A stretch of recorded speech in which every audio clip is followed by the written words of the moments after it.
Welcome to Go Behind the Ballot, a podcast where two Texas moms go on an educational quest to demystify Texas politics. Join me, Nichole Abshire, and my co-host Claire Campos O'Neill as we deep dive into the most burning issues, hear stories from candidates, and offer hope in these challenging political times. Let's saddle up and go behind the ballot.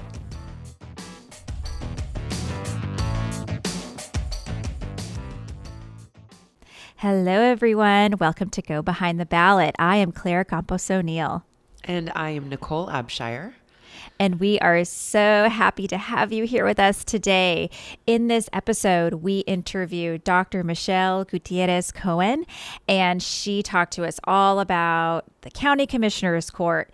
She is currently on the ballot for the November 2022 election in Hays County. She is running for county commissioner for Precinct 2, and she is a wonderful candidate. She was inspired to run by her community involvement, and she saw a real need for her to jump into the race, and we had a great conversation with her.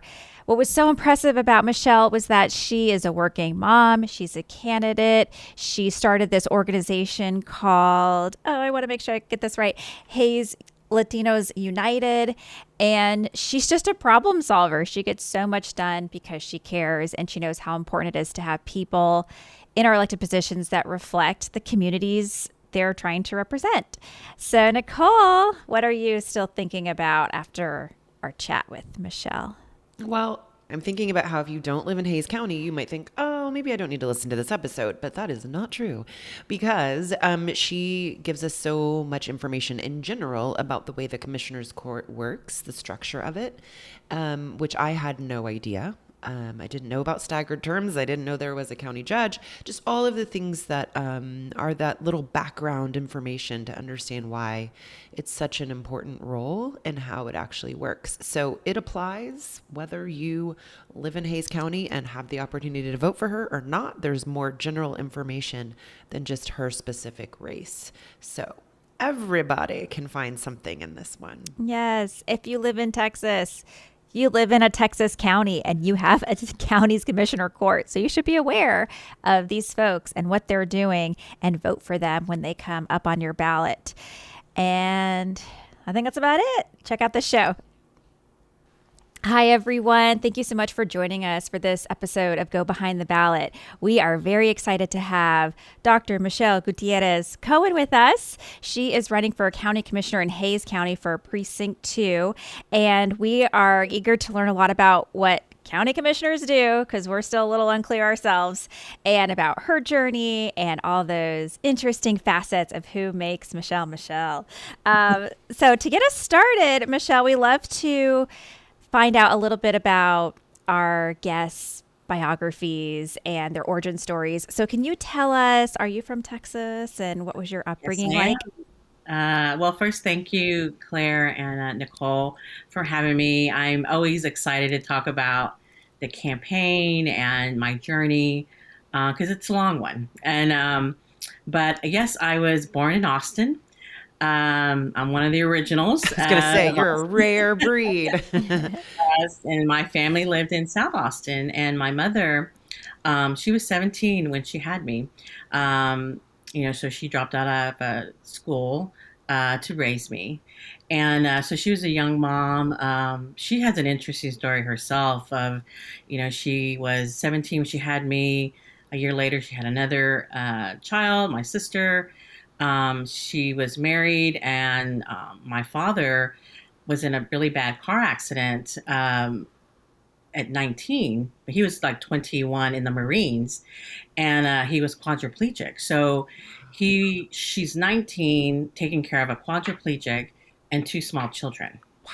Can you imagine, right? No. So a lot of my own, I think, work ethic comes from my mother. I've seen her work really hard as a young woman, even though I didn't really realize it at the time. Now I can understand, working hard for her children. I'm the oldest of four. So I had a lot of responsibility at a young age of taking care of of my siblings and helping my parents out. And my biological father and my mother eventually divorced because it was just too much. But she remarried, and my stepfather, so interesting. I didn't, because I was so young when everything happened back then, that I didn't know he was not my real father until I went to grade school. And then I was told, this man is not your real father. This other man is. And I remember having to change my last name from Pena to Gutierrez. And when I was in the first grade, having to rewrite that. And so, my upbringing comes from a very strong female, upbringing. So I have a lot of aunts growing up, and they were always the leaders in my family. Always, and so, and they still are, my mom's still basically the leader. So, we actually moved to Hays County back in the 80s. We actually bought they bought a piece of land, and they split it 3 ways. My grandparents in the front, an aunt and uncle in the middle, and my parents in the back. So we grew up on this somewhat of a compound with my family, so we could all be together, because that was very important, that family stays together and we look after each other. And my family is still there today. They still live on the same piece of property. My aunt and uncle still live there. My grandparents have passed. So, that house is no longer there, but my family's still there. So I grew up in Hays County. I mean, I spent about probably combined 30 years in Hays County. And my kids went to school here. I have my youngest goes to school here at a local middle school. So I have a lot of deep roots. And so I've definitely seen this county grow immensely over those 30 years. I mean, I remember when there was nothing here. And so it's amazing to see how much it's grown. But as far as my work background, I spent about 25 years in supply management in the private and public sector. I was a state purchaser, contract manager. So most of my career has kind of been in that role. So I have an understanding of, contracts and RFPs and RFQs and that whole concept. What are RFPs and RFQs? Request for proposal, request for quote, things that it's like a procurement terminology that you would have to use. So I have a lot of experience in that. But today I am, I'm a teacher. Well, I say a teacher, I'm a trainer with the state. So I teach virtual classes to other state employees, and they're virtual now because of the pandemic. We used to teach them in person, and then when the pandemic hit, we switched to virtual. So now it's worked so well that all my classes are virtual now. What else? So as far as my education, what's interesting is when I got out of high school back in '89, I went to school for a while. I stopped, went to school, but I was working at the same time. So I never quite finished my schooling when I was young. And when I was 40, I had what I call my late baby. And she just kind of gave me this motivation to go back to school. It's kind of hard to explain, but all those dreams I had as a young woman that I wanted to do kind of all came back. Mm-hmm. And I decided to go back to school. So 2 months after she was born, I enrolled in an online college and got my bachelor's in business administration. With a 2-month-old. With a 2-month-old, wow. Right. And with a concentration in finance, I immediately went and got my MBA. And then I think they made me wait 6 months, but then I got enrolled into the doctorate program, and I did that. So I received my doctorate in 2019. And it's a doctorate in management and organizational leadership, because I have a fascination with leadership. I haven't necessarily been in leadership roles necessarily my life, but I've always been a follower. I've always just kind of been interested in leadership. But you're the oldest. Of course you're a leader. I guess you could call that leadership, but I didn't know it at the time. I was told, you take care of your siblings, you walk them to school, you make lunch, you make dinner, that was my role. But, at the time I didn't see it that way. Right. And so, but I've always kind of kept this like feeling of obligation and responsibility, for people, and I think that's where that comes from, Yeah. It sounds like it was very rooted in your family hmm dynamic. And what you witnessed, but maybe didn't identify with that terminology. But it's so, like how Claire just pointed out, well, you were always a leader, but you maybe didn't think of it that way. Yeah, And I so was that's doing so what I was interesting. told. you know, Right. and that's the way it was. So yeah, so family was very important, growing up, and it still is today. I'm all about family and more about community. Now, trying to take care of other people who don't have, because we were not. I mean, we were poor growing up. We didn't have a lot. We got our school clothes from Goodwill. I mean, so I mean that's the life. But at the time when you're a kid, you don't notice that because there's, I think, just so much love in the family that stuff doesn't really matter, or you don't notice it. Maybe that's where you are. Economically, that's where you are. But we were happy as a family. So Yeah. That's so great. I had this thought last night as I was getting my boys ready. They're almost 2 and 5. And I was like, oh, this is so hard. And I'm 37. And I was like, how did teen moms do this? Like, seriously, how do they do this? And it's just amazing, that they, like, I'm sure lots of moms just figure it out and go, yeah. the next day and the next day. So, man, kudos to your Yes. mom. Yeah. I know. I mean, I can't imagine, but I think that a lot of women would be able to do it because they have to, right? There's no other choice. What helps me a lot sometimes when I feel a little overwhelmed is, everything's kind of like a checkbox for me. Okay, I got up, check. I took a shower. Check. I mean, everything. Is that the management side of it or the supply? Because that's how I mean, that's just mentally, that just feels better for me. Like just getting up and getting dressed. Okay, that's done. Now let's make lunch. Let's get making up for school. That's just but it helps me. It helps me that way to do that. So I also love that you did most of your secondary schooling over the age of 40. I just want to really underline that too. That's incredible and amazing, and a reminder to all of us that you don't have to stop dreaming, and you can keep going and do whatever it is that you're interested in at any age. yeah, that's why I tell other women who are thinking about going back to school, but they feel like they're too old. I'm like, I went back when I was 40 years old. I mean, it's never too late to go back and get Exactly. that education. And I know what this means. I mean, I know what maybe 7% of women are of Latinos in our country have a doctorate degree. And so when you break that down by how many women Wow. have, it's, I think, maybe 3 to 4%. And then when you look at Latinas who have a doctorate degree in Texas, I mean, it's probably not even 1%, right? So I understand the responsibility that this carries, and I think that when I was defending my dissertation, the three things I told my committee I was going to do is run for office.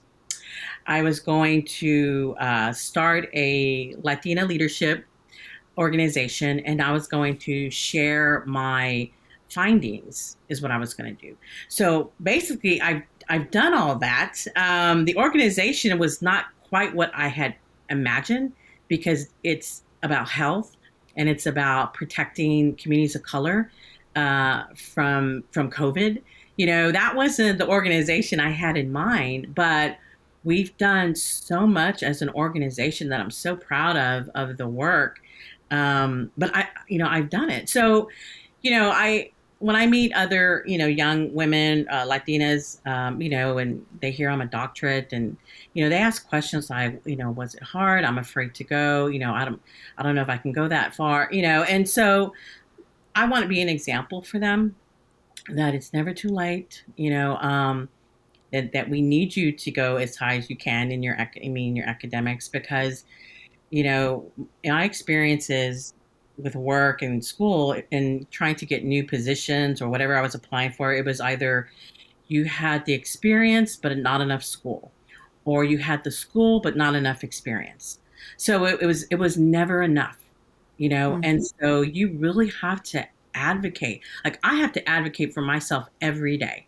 Even today, after everything that I have accomplished, I still have to advocate for myself. Yeah. I still have to prove myself. Not so much proving anymore, because I'm like, well, I've done it. You either with me or not, right? And so, but I do have to advocate for myself. And that's been a lot of this race personally, is Yeah. still advocating during this race. Why do So you think that is? Do you think it's because we don't see people like you in these positions, so they question, like, well, I haven't seen, like, how is she gonna be the leader that we need when I haven't seen a leader like her before? Like, why do yeah, you? yeah, I Yeah. think that is part of it, Claire. But I also think that the Latino voice is very misunderstood. We speak with passion and excitement, and it comes, sometimes it makes people uncomfortable, Hmm. I think. And so I think that should be a whole nother podcast, understanding the Latino voice, and don't be afraid of it, because we And we talk can about it. generalize that even broader, right, to women of color. Mhm, Like a lot, black women are accused of that too, of being mhm. angry. That's sort of Yeah. the label. But I think through that, and I thought, well, this is, I mean, just history, and years and years of suppression that women of color have had, right? That's just passed on. And so I think the mainstream is not used to that voice. Hmm. Hmm. They don't understand it. They're afraid of it. They try and push it away, but that's us. That's who we are. Hmm. I mean, we are done. I'm done, with all the, oppression, and you're not enough, or, so, and that's where I am in my life. Being 51, I figured out that I'm not afraid to really say, which now I understand my grandparents saying the things that they would say, Hmm. because you get to a point in your life where, I don't really care if you don't like what I had to say. Yeah. This is me, and this is who I am.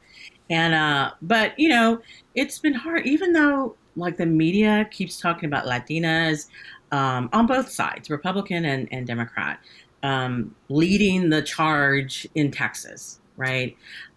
Which is why we see a lot of Latina candidates on the Republican side. I think is they see that too, and so they've been recruiting.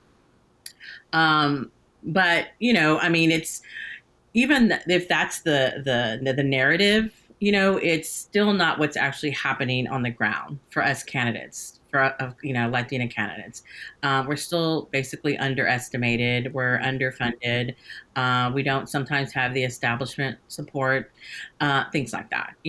And so that's some of the what I had faced during this campaign, was that. But, like, I knew why I was doing this. I knew why I was running. I knew how important it is, and I'm doing it for the right reasons.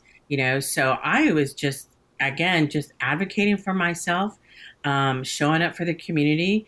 And like I tell others, I didn't wait for an election to start doing something for my community. I've been doing it. I'm not just, oh, I'm just going to run and, see what happens. No, I ran because of the pandemic. I really had seen the disparity that happened in our county with the COVID. And I knew that I say our people, the Latino community was being hurt, the most hit during the pandemic, which is why the organization was formed, because we were not seeing organized efforts to protect the communities of color. And so, which is, we started doing free PPE, and we did COVID testing, and now we do COVID vaccines in communities of color and rural areas of the county. And so, I mean, that's the work. That's the work that I put my heart into, and the people that I want to fight for, so I know I'm doing this for the right reasons. Yeah. Michelle, can you talk about how that happened? Like you say that you could see what was happening around you. Can you like Mhm. really dig into what that Right. looked So, like? when the pandemic was first happening, I'm a researcher by heart. I'm always looking at the data. And on the national level, I was hearing stories of communities of color being the hardest hit by COVID. And so at the time, I started looking at my own county, and they were not publishing the demographics of who was getting COVID. They like like the county commissioners, like Right. who's the they? Right. Okay. Yeah, they were not publishing, and so I wrote letters, and I said, I think it's important that y'all release that data because we need to So it have was a just better. a lump, just Yeah, it one was just number. these people, this No, number of people have it, but we got it. didn't see the breakdown, right? And so, so I wrote letters, and eventually they said okay, and so they released it, and sure enough, it was exactly what I suspected, that Latinos were leading in every category related to COVID. Positivity rates, hospitalizations, death, confirmed cases, all of them. And so from that, I guess anger is where I just started buying masks myself and hanging out at the COVID testing sites in the county and passing out free masks to people. Because So at it that wasn't even like time, a big organizational effort at first. You no, were this just was like, this just is me, something we got to do. right? Yeah, and Wow. so and at that time people were losing their jobs, right? They were being forced to stay home, so there was all kinds of food insecurities, rent insecurity. I don't know if you remember the food distribution drives that were happening. I mean, Hmm. there was a lot going on at that time. So the fact that people, our governments or our cities were not providing a basic resource that could save their life, I couldn't deal with that. And so I just got to get together with some other individuals, and I said, let's do this. Let's have a free drive-through PPE, and we'll just give out what we can, and that's how it started. And so. So when people say, "Oh, tell me about Hays Latinos United," I'm like, "Oh, okay. Well, it was founded as a direct response to the racial disparities of COVID against the Latino community in Hays County." That's my spiel to them. They're like, "Oh," and it's always funny because I'm like, "Do you only do Latinos?" I'm like, "Oh no," I said, "That's just how it was founded." Because of that. We give anybody who wants any of our resources any of it. But so that's kind of how our org started. But it was through that work where, when the vaccines rolled out, I mean, those communities of the lower, economic level could not access those vaccines. And I was making calls at night with other health resources saying, how many shots can you give? And they say, oh, Michelle, we got 10. Okay, let me call 10 people. And I mean, that kind of work is going on behind the scenes to try and get the underserved and the uninsured those vaccines, to save their life. And because I knew that that's who was impacting the most. And so sometimes I forget what it was like back then, right? Yeah. When I see documentaries, I sometimes I have PTSD over it because it was really, a horrible time, Yeah. and so much of our community was in despair and loss and stress, and I heard about it all the time, and I was getting phone calls from families who lost loved ones. I mean, do you remember all the GoFundMe accounts that we saw? I mean, because people couldn't afford it, and so, we did a lot of work that I'm really proud of, but it really showed me the lack of resources for our own county health department. Yeah. They did not have those resources, Well, yeah. It sounds like you created this group because the county wasn't doing these right. things. What Yes. was their excuse for not doing that? Well, a lot of it was just, I think they were just understaffed, under-resourced, but now today we do have a relationship with the Hays County Health Department, and there's some individuals that are young individuals that are in that department right now who are actively doing community outreach and providing information, vaccines. I mean, but they are still lacking. They're still. I mean, they were hoping to get a mobile unit clinic to drive around. They didn't get funding for that. They didn't get more money for staff. So they're severely under resourced still. Yeah. So we partner a lot together to help with that. Can we talk about that resource component? So, like, Mhm. you're running to be a county commissioner. How is the county's budget collected? I guess, or how, like, who? How does how does the county get that bucket of money that they spend on things like Yeah, what well, would I have mean, been some comes from healthcare? taxes, right? And so, they just passed their budget this year, but I know that they just approved their budget, but like our health department didn't get the fundings that they were asking for. They mostly supported the law enforcement, and it's really, I think, just tricky during election time. I think funding goes to what people seem to be caring about the most, which is law enforcement. Which, Yeah. I mean, I totally understand that. I fully support law enforcement. In fact, I'm in a police academy right now at the city of Kyle, so I can understand more about the law enforcement, right? And so, but unfortunately, our health department did not get the funding that they needed, and so, we are in front of a potential another, COVID spike in the fall, you know. And what I just don't understand is that it really begins with the health of people. Because what the pandemic taught us, right, is that if they don't have their health, then they can't work, they can't visit your restaurants, your stores, because they didn't have that, right? So my logical thinking is, why not, put as much resources that we can into our health department and get people access to vaccines, flu shots, PPE, anything to help them feel well, so they can continue working, so they can continue visiting businesses, because it's all related, and they don't think that way. So that's where, like, one of my top priorities is public health, is making sure that we get resources to people. Right now, if you're uninsured, you can't get a free PCR test anymore, right? If you're So, uninsured, uninsured, which you is cannot get a free PCR test, right? And if your child is sick at school with COVID, they can't go back to school unless they have a PCR test. Well, a PCR test is $100, right? Usually, and they may not be able to afford that. And if they need a COVID test for one student, one family member, they're probably going to need it for additional ones, right? yeah. And so it's either a PCR test, or they have to be out of school 5 days with no symptoms, right? Which if you're a So, working parent, Yeah, yeah. who's going to stay home with the kid? Yeah. And then there's 5 days where that child is not in school, is not learning because of this requirement, right? So there's some real breakdowns in healthcare, that I really want to address.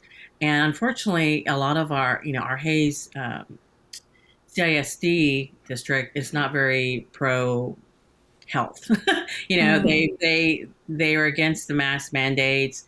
They only held one vaccine event in the entire pandemic, and it's just been hard to work with them. And so, but and what upsets me is that their student population is over 64% Latino, and that is the group that's suffering the most. So again, Yeah. why not do these things right now? Why not do PPE? Why not do more vaccine clinics within your schools? It makes sense to me, but unfortunately, it's that political, climate of ours that is hindering healthcare. I mean, health access to people. Yeah. Um, What a shame, because yeah, the it is a schools are shame. where people are already there, and Yes. They trust the schools. They're yeah. familiar with it. It's just a perfect place. And that brings up another thing is, when we were trying to do COVID vaccines on the east side, because that is where our rural areas are, our communities of color are. There's no community infrastructure on the east side, and the schools would not let us inside their school to have a clinic. Because the So, school board was the one who well, said, they just you can point fingers of who said what, but it was a safety coordinator who would not let us in the school. okay, And they said we got administration. it covered. Yeah. So, but we don't even have a library east of I-35 from the top of the county to the bottom. There's no, Interesting. yeah, there's no library, there's no community infrastructure. So I have to rely on little venues like that hold quinceañeras and weddings and, small gatherings of people to provide healthcare to Wow. folks, Wow. and sometimes we'll just work in a park, and do a drive through. I mean, there have been select schools that have allowed us to do PPE and food and water distributions at that level, but we've never been able to actually gain access Mm. inside the building to provide vaccines Yeah. Oh to my folks. gosh. So it's a struggle, but one thing I say is, I'm a problem solver, right? And I never give up. And I just, if you tell me no, this way, well, I'm just going over here, and I just keep working the problem until I find a solution. And I think that I'm going to take that same kind of like problem solving energy to the county court and do the same thing there. So. Well, speaking of the county court, can you lay out for us what the duties are of the county commissioner's court? Yeah. So there's a lot, and actually, when I, in my race talking to people, a lot of them said, I don't even know what a county commissioner does. You Yeah. know, I I'm think like, that's well, pretty common. It's not yeah, something I'm proud of, but I yeah, and I definitely. understand that because, and I don't know if that's by design, to keep them in the dark. Maybe, I don't know, but so one thing is public health, right? They're in charge of the public health because they have a health department. So, and law enforcement, so they're in charge of the sheriff's department. They pass the budget. They approve all the contracts, like construction contracts or any contract work that a vendor does with the county. The commissioner's court approves that. They decide on where voting locations are located. Okay, that's always been an issue because we can never get enough voting locations or polling locations on the east side of the county because we don't have infrastructure there, right? All makes sense, and so they approve. They approve that. Roads is a big one. So they anything that's not within the city limits, all the roads on the outside of the city limits, they approve those construction projects for that. And east side of the county has been severely neglected as far as roads. So they're now coming in and trying to make the roads bigger. But because we've been so heavily populated all of a sudden in the last 10 years, so we have all these people that live in these areas that they're trying to fix the roads. It's just causing more of a headache now, right? And honestly, I don't know how they're going to do it. Personally, because there's so much traffic on the east side, and the housing market has exploded. Exploded, especially in Buda, on the east side. I don't know if you're familiar with Sunfield, but they have over 5,000 homes just in that one subdivision in Buda. And there's only about one or two ways in and out of that place. And so they're trying to, I know they're working on it, but you can drive to the east side and see all these, blocks of detours. And if you talk to people that live on the east side, that's the one thing they talk about are the roads, and how long it takes to get to work, because most of our population that lives here still works in Austin. And so they moved to Hays County because the housing was cheaper, right? It's because it's too expensive to live in Austin. So they moved to Hays County, but it's still, Buda and Kyle are still close enough to Austin where it's not too big of an inconvenience. But if you watch the news and you watch the traffic, it's anything coming out of Kyle Buda, it's like over an hour just to get out of Kyle and Buda just to get to Austin, right? And so, it's traffic is, I would say, is probably the number one issue for most people. Also in Buda, we only have one HEB and one Walmart that people could go to for groceries. Well, they're not that big, honestly. And so when you think about all the people that have moved in on the east side, and then again, all the people who still live or are living on the west side, flooding to one, two places for food. It's crazy. Right. And so it'll be interesting to see, how we get out of this with folks. But that's really a lot of what the commissioners does. I've heard from another commissioner that the county commissioner's seat is one of those jobs where you're not going to know exactly everything there is to know about being a county commissioner. It's kind of like a learn on the job as you go through it, because there is a lot. I mean, you got, contracts, you got health, you have law enforcement, you have voting, you know, that's a lot of areas that a county commissioner has to know about, right? That's And huge. so, me being a state purchaser, I know about procurement, I know about contracts, um, and then being in this recent health area, I know about that, and I know about working with the health department and some of the struggles that they have. I know about voting because I was a precinct chair fighting for polling locations on the east side, So I may not know everything that there is about being a county commissioner, but I feel like I'm going in with enough knowledge to make a difference. And I'm Yeah. not afraid to research and learn and listen to the experts about the issues of our county. I'm just afraid we're going to elect someone who's just going to sit there and not fight Yeah. and Well, just kind of take it yeah. for granted, the position for granted. I'm going there to work. A lot of times candidates or people who are elected office are only thinking about the next election. Hmm. And not what needs to be done right now, right? Well, the So, other thing, Michelle, I keep thinking about is, well, first of all, your deep interest and commitment to leadership.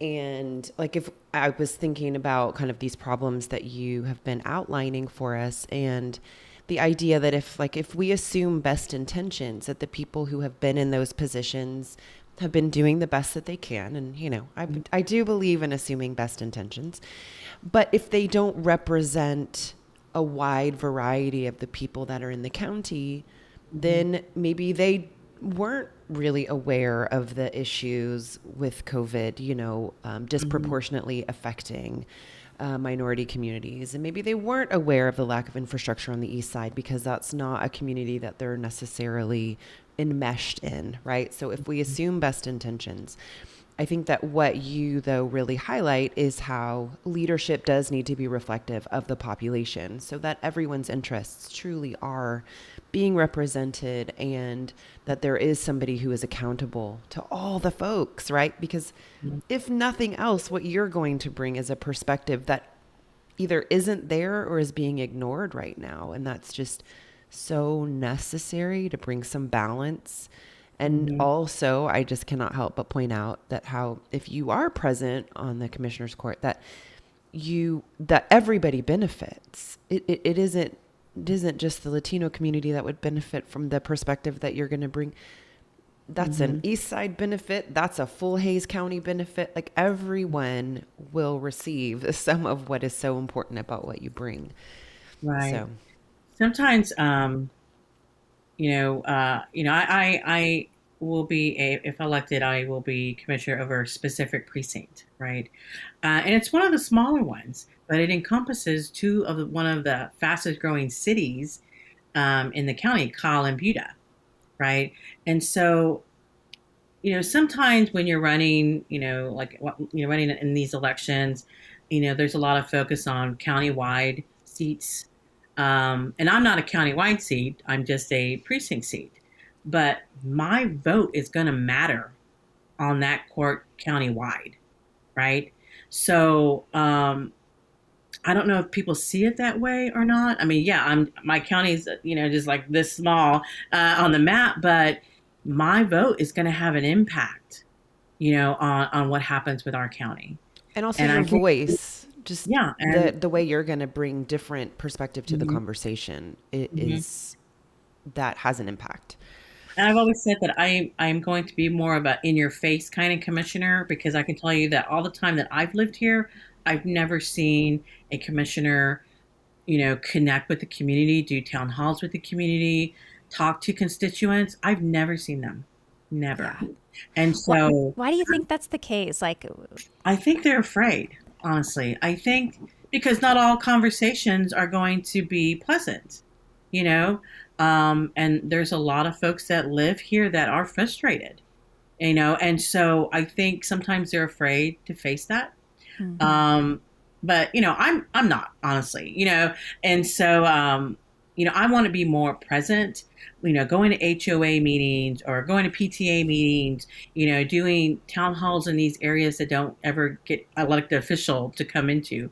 I mean, I want to be there. And what's great is that most of the people who live in my precinct know who I am because of the work that I've been doing, right? And so they know that Nichelle's in it for us. Our precinct is over 50% Latino, and we've never had a Latina in this precinct ever, and we haven't had a Democrat in this seat for over a decade.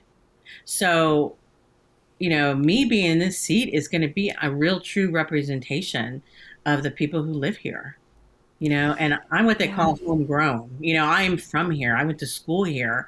I know what the issues are here. So I'm excited. I'm nervous, but I'm excited about it. Even today, this morning, when I went to go vote, I was filled with such nerves. And it's my third time voting for myself this year, and but I was just super excited to vote and kind of get to this point because it's been a long year, ladies. I will tell you, it's been a long year with the primary and then a primary runoff and then getting ready for the general, so I'm ready. I'm at this point. I'm ready. I think everything that I've been through in my life has prepared me for this. I truly believe that Right. all those shortfalls or those barriers that I had to fight through is for this reason. Yeah.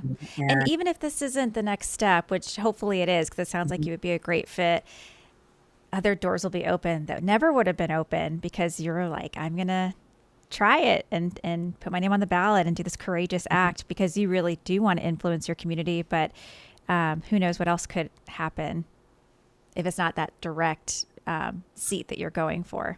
everything happens for a reason. I really believe that. I mean, before I decided to run, I was in precinct 1. And then they did the redistricting. And the redistricting actually drew me into 2, like by a block.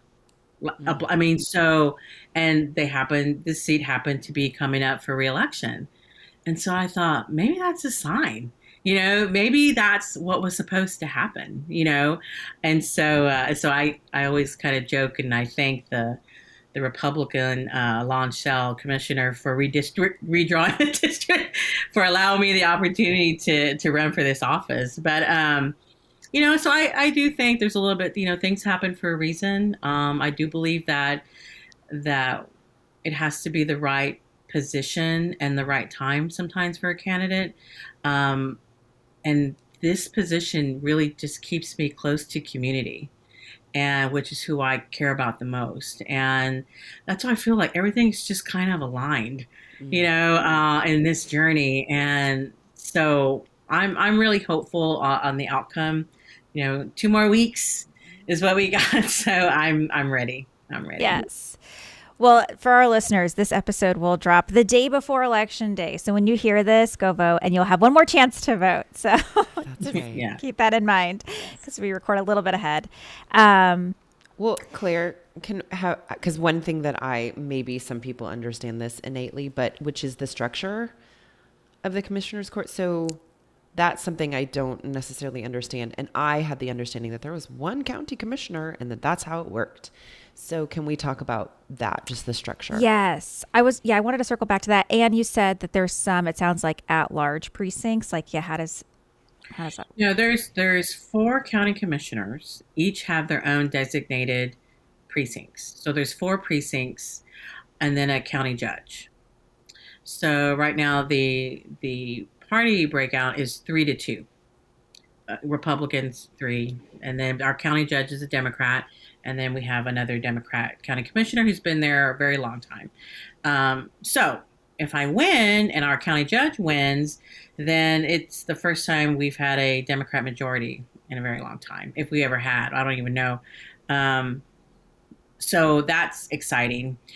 We do have another person running, Susan Cook, who is running as an independent against a Republican. If she wins, then it's the first time we've ever had a woman majority on the county court.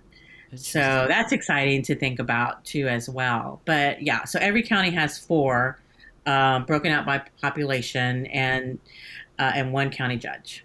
So Every county in Texas Yeah, I has believe four. that. Oh, Yeah. that's crazy because, like, well, we live in Travis County and it's huge, and you still only get four plus the county judge. Mm-hmm.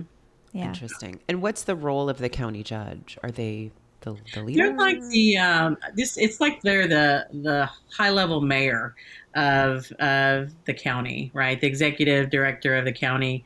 But they basically run the commissioner's court. They have a vote on the issues that come up. So they're basically just managing basically the whole courtroom, and they cast their vote, and they bring up initiatives. Our judge has done a really great job over the last 4 years, bringing the minority community in and getting them more involved. And so he's done an awesome job. And he's our first Hispanic county judge, I think, here in Hays that we've ever had. So it's good to see, for constituents to see someone in that role that looks like you. Yeah. Right. Yeah, And for sure. so it's, but that's basically his role there. Okay, another Oh, yeah. question. Oh, sorry, Claire. I was Both just of us gonna are say, like, well, just it's so important to see people that look like you because, like, I'll look at people's campaign websites and I'm like, yeah, he looks like a mayor or whatever, and I'm like, this is just based off of a picture. I have no idea who this person is, but it's that image we have, which can be our downfall because we end up with the same kinds of people who maybe don't want to solve problems, and that's terrible. But yes, that was my thought. Mm-hmm. Yeah, I may not look the mold like a county commissioner, but that's just lack of true representation. Yeah, and imagination. Yeah. Gotta imagine So- bigger. Yeah, but I'm excited to be part of this race and ready for the results. Yes. Yeah. not too far off. Okay, so my next question too about so we were talking about the structure. Is every position open during every election? Like how long are the terms? That's what I'm 4 years. 4 years. 4 years of the term. Yes. Okay. So, which is really good, unlike state house, right? It's like every 2 years and Congress every 2 years. So, yeah, they only run every four years, and same with the county judge as well. And is it And it's staggered? like rolls off and on. Yeah, that's what I'm guessing. Yeah, it's staggered. Like this year, it's only the county judge, precinct 2, and precinct 4. So the next time it's going to be 1 and 3. 1 and 3. Yeah. Okay. So so they're all staggered out, but that's basically how it runs. So Yes. Something I thought about when you were talking about Kyle and Buda and the boom in the population there and the growth and the new development. Does the county commissioner's court have, say, jurisdiction over that kind of stuff, over development? They do partially, but if they're within the city limits, then it's a little different. But they do have it. If it's outside that, then they do have some role in that as well. But what's interesting is a lot of people don't understand where their lines begin and their line ends between the city and the county. But like I said, that may be by design. But so they don't know who to complain to. Do I complain? I think the first person they think of is complaining to the city. But then if it's outside the city limits, then it's not a city problem, it's a county problem. And they don't really know who to talk to at that point, which is like during my time in the last few years, like I've always said, you know what, if you have a complaint and you don't know who to talk to, call me and I will help you write your letter.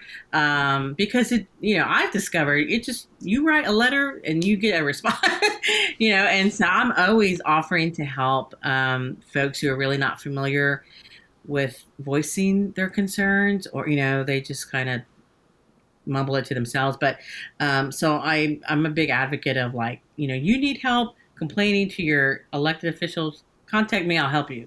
If it creating a template or get you an email address or helping you, I'll help you, because they don't know. They don't know who to talk to, Yeah. and that's unfortunate. But again, I think it's by design.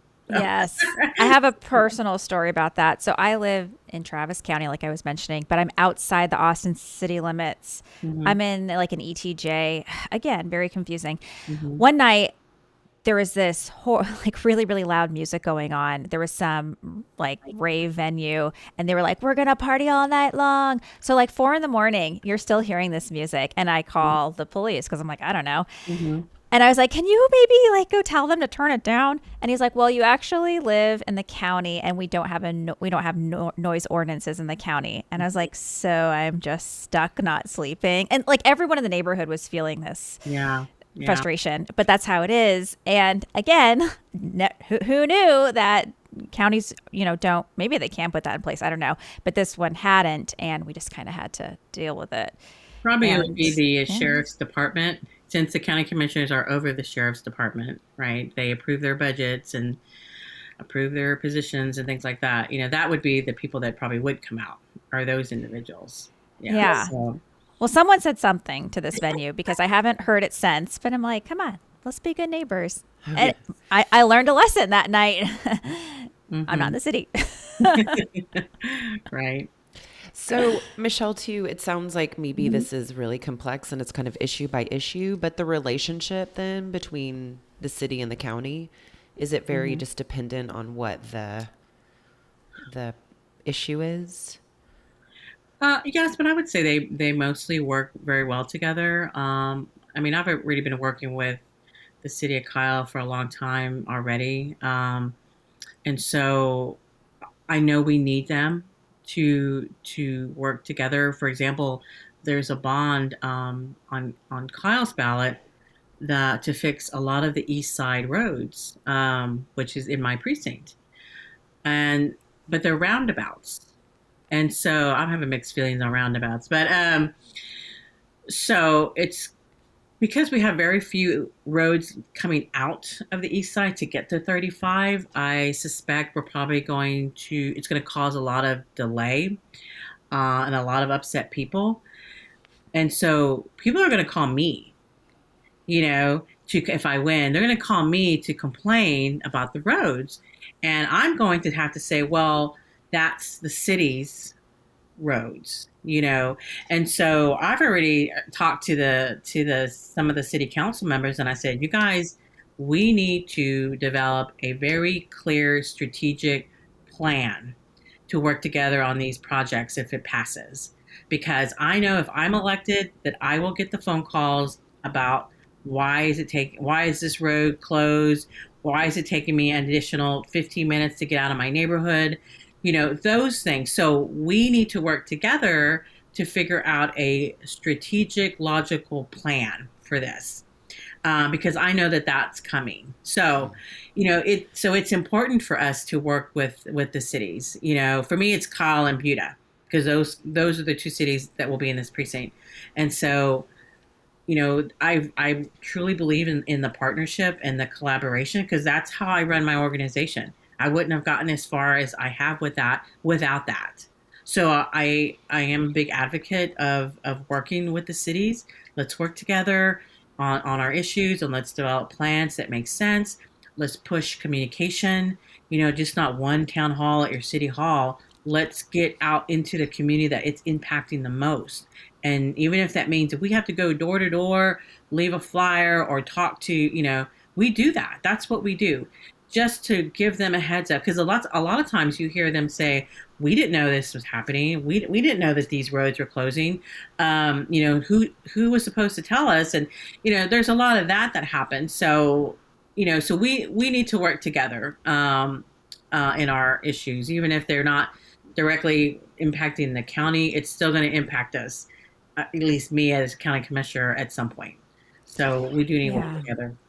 It's a good, again, call for more town halls so that you're talking to the community, they're talking to you. And if everyone can't be there, maybe that person can tell their neighbor, just so you know, heads up, traffic's going to be really bad the next couple of Spanish, months. Claire. That's what I'm And saying it to in English and Spanish. that's right. So need to do both. Yes.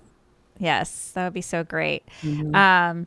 Even just explaining to people things like, when I was asking you what was the county's excuse or the reasoning for not providing better health care, maybe it is a simple answer of we don't have the money. We would love to do this, but we can't financially make it happen. I think Explain that that should to be people, Yeah, Yeah. I mean, maybe they don't want to say that. But But I think they should be honest with us. Let us know, like, what challenges are you up against? but that's where we would reach out to our state reps, Mhm. and our congressional. I mean, I did that all the time with our rep, Erin Zwiener. I mean, she was very involved in what we're doing. I mean, she donated, masks and sanitizer to us, to do what she could from her office, and so, I've built these relationships through this pandemic, and I know who I can call and who can provide me resources. And so I've been fortunate to have that, and so I figure we're going to continue to do that kind of work together going forward. But it does take all of us, regardless of party, however you feel. It does take all of us working together to get stuff done. Um, and so I always said, if I'm on that court, my party affiliation drops. I'm not going to let that guide my decisions. It's about what's best for the constituents and what they want. So, but I'm going to work hard. I know that. I think this is what I was meant to do right now. Yeah, So I'm excited. that's great. I believe it and I love it. And we need problem solvers. It makes me think, Nichole, we had an interview with Claire Barnett and Stephanie Phillips from Blue Horizon. They're an organization that helps train people running for state representative in very rural red areas. And I was like, what do people just want at the end of the day? Office, Claire. Thank you. Clarify, right? But Yes, in rural I'm thinking about communities, yeah. Yeah, but I was like, what do people really want from their elected officials at the end of the day? And they're like, they just want problem solvers. They just want people to go in and handle government issues. And it's so true because that's why they're there. And yet too often we get people who don't really do that or who make up problems that aren't even there. And it's like, please just handle this. Right. I got enough going on in my life. So I don't want to worry about it. Solved quite a few problems over my life, so Yeah. I think that's I always tell my kids, "Mommy's a problem solver. Whatever issue is, we can fix it." So yeah, I'm gonna take that same energy to the court and do my work there. So that's the plan. It's great. Nichole, do you have any things? Any questions? I feel like I always have the same reaction to every conversation we have, which is just how much I've learned, how inspired I feel. So thank you, Michelle. This is a great way to start the week, which is, just like awesome. on fire for problem solving candidates who are here to let us know what the job is and how they plan to tackle the parts of it. So I just feel super inspired and grateful for your time. My goodness. Thank you for having me. Now I understand some things that I did not understand before. I understand our struggles. A lot of them here, but yeah. Yes. Okay, I have one more question and then we'll move into our last segment, which is a little bit funner, more upbeat, a little lighter. Yeah.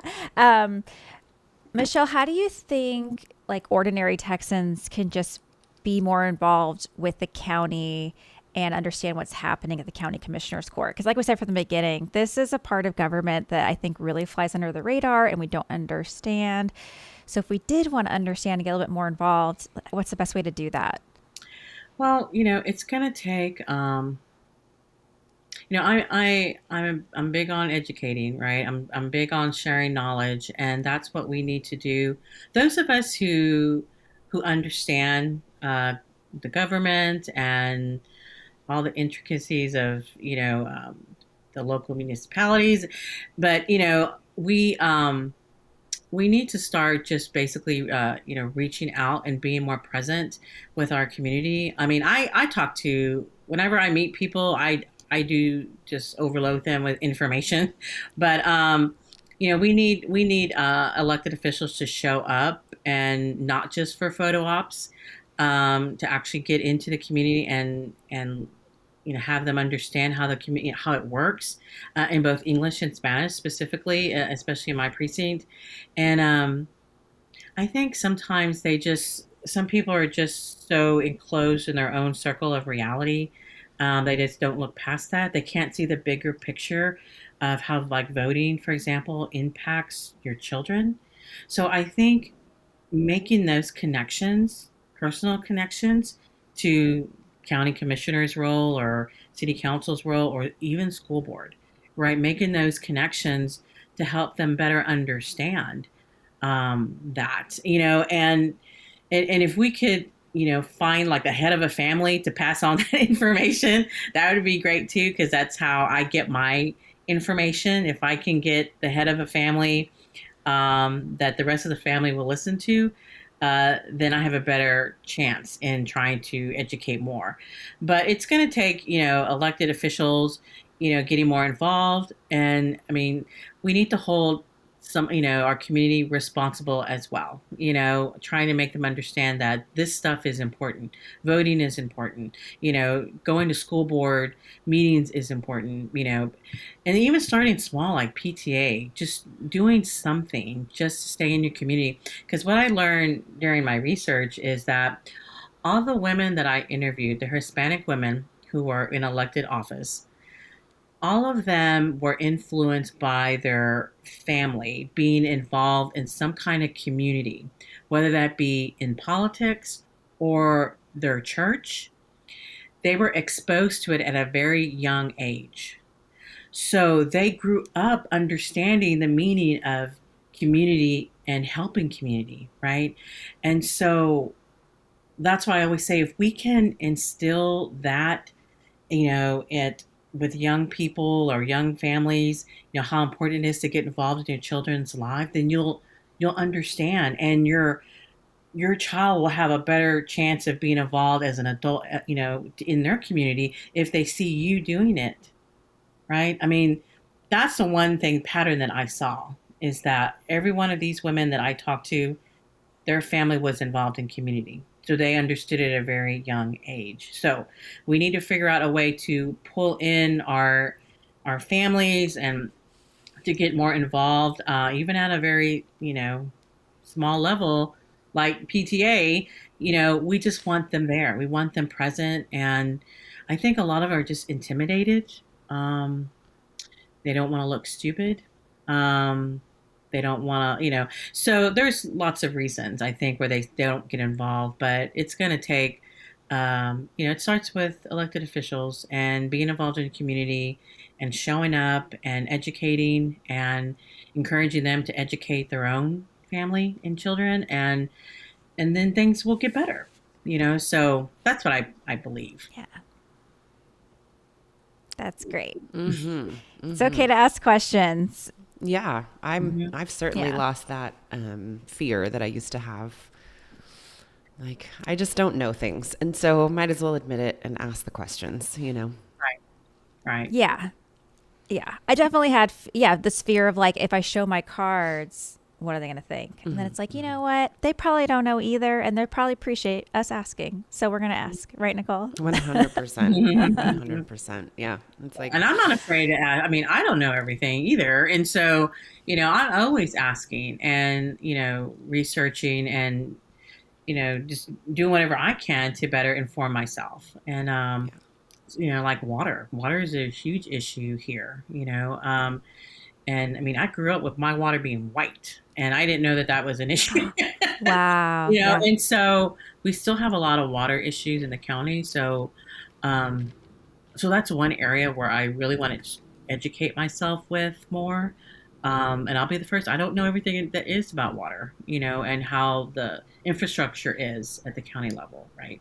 Mm-hmm. So that's an area where I want to learn a lot more about, because water does impact health.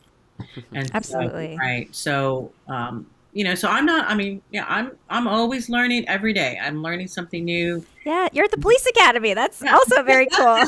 I mean, I went to, it's interesting. I went to, a driving range. It was part of a driving range, at a gun range, as part of the whole curriculum. And I, with everything that's happened with guns, like I was like, I don't want to touch a gun. But I also felt it was important for me to understand the weapon, right?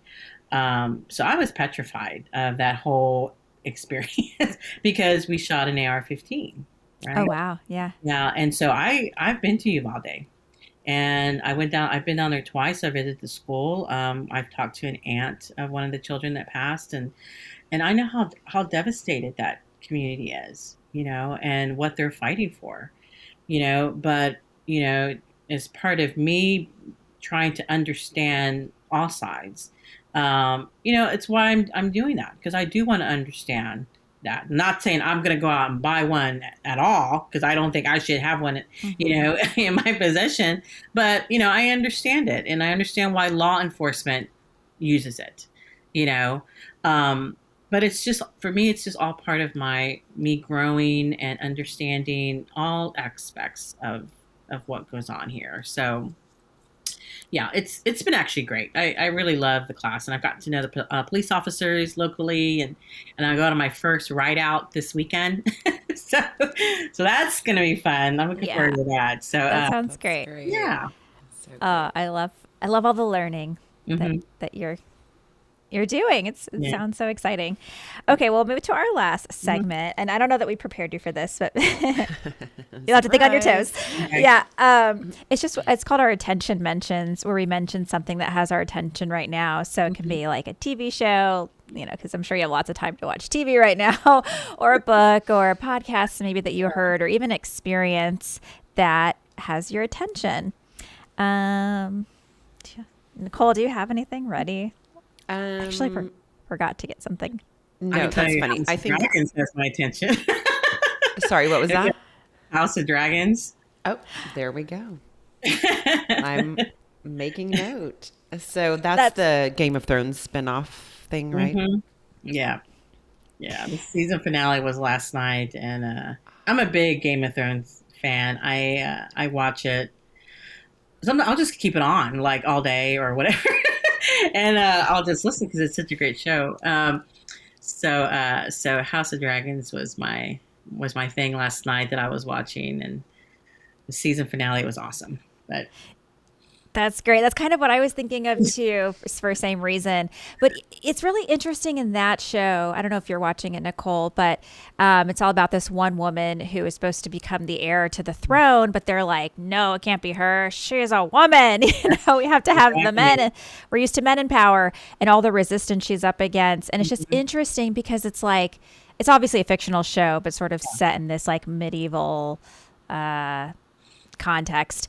And you're like, man, even today we still have resistance to women in power. And yet you see in the show how her experience actually makes her a better leader, but they're so blind to that, the patriarchy basically. So yeah, that's a good one. yeah, Surprisingly I relevant, I right? can relate with her being, because Queen's different than a county commissioner, but True. I wouldn't mind wearing a crown, but, yeah, that's it is interesting that seems to be the driving theme. It's a woman trying to come to power who's being denied that because she's a woman. You know, so I think it's pretty fitting considering our climate right now. Yes. that I'm watching that show, but yeah, so that's what's gotten my attention right now. Nice. All right. I've got a really silly one. I found a show on Hulu called Hoard House Flippers. So it's people who are house flippers, but who bought houses where hoarders were the last people living in them. So always step one is just cleaning the house of all of the stuff that is just piled. And of course, some of the things that people collect are a little disturbing, but it's really fun to watch the transformation of, a house that is just overrun with stuff to something that's really beautiful and that you could not have envisioned when you first saw it. And also it takes place in Canada.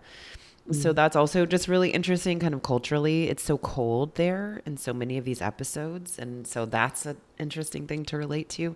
And the accents, because they're always like a house. So Hoard House Flippers on Hulu is just a fun little, good time.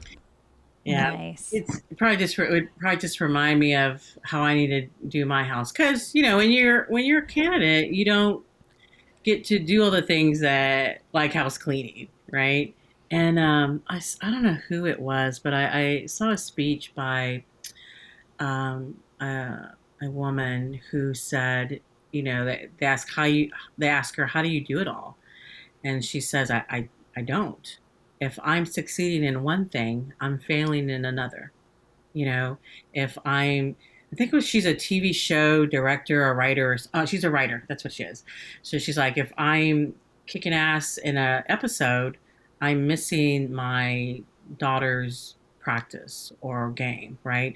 So and I just connected so much with that speech of hers, because she's right. I mean, yeah, I'm doing all these things, but trust me, behind the scenes, not everything is getting done, and you just have to figure out how to create a balance and not beat yourself up over it. If you didn't get a chance to clean out the bathroom or do a load of laundry, or whatever you need to do, it's okay. It's going to get done. You can always ask for help. And I think that's the other part sometimes with me, is asking for help on things I normally do anyway, asking someone else. I mean, I don't know what that is, but it's there, that I'm dealing with at a personal level. But, when I heard that speech, I just thought, she's right. I mean, she's absolutely right. We just have to, again, not beat ourselves up over that, and do our best. What I'm doing here is important and makes a difference, and I'm doing it for the right reasons. So yeah, it's interesting. It's great. We appreciate it. Yes, we do. Yes. And I will officially double mention House of the Dragon. Okay. And Michelle, we wish you all the best of luck with your race. I mean, even if you don't get this, which could happen, we hope not. We know you're going to do amazing things for your community, because that's where your heart is. And we really appreciate that and see so much value. And thank you for being there for for Hays County and the people in your life. Thank you. Thank you so much for having me. This was fun. Great, we're glad. Podcast. So it's been awesome. This is great. Thank you, everybody, for joining me, Nichole Abshire, and my co-host, Claire Campos O'Neill, on Go Behind the Ballot. Hopefully, we've demystified some little portion of Texas politics, and we hope that you'll do more with us.